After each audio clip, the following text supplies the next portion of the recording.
alam naman po natin kapagka binanggit po natin ang probinsya ng Cavite, kapag mga politiko po ang ating pinagtuunan, kilalang-kilala po siyempre ang pamilya Revilla. Meron silang Mm. senador, may mayor, meron silang congressman, at meron silang mga konsehal, at merong mga tagapamuno ng party list. Pero ito pa lang si Princess Revilla, marami sa kanyang nag-iimbitang partido para tumakbo, pero hindi dito talaga ang kanyang puso ano, sa Oo politika. nga. Dahil ang kanyang katwiran, nakatutulong naman siya kahit hindi siya magserbisyong bayan.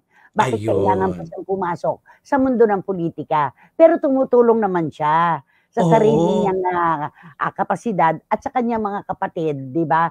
Alam mo, Correct. si Anton, ang kanyang panganay, napakagwapong bata, hindi nagtuloy sa pag-aartista. Akala ko tuloy-tuloy na eh. Low Tapos profile. oo, at ang sumunod si Consel EG ng Imus at ang napakagandang bunso si Angelica, si Jel, 'di ba?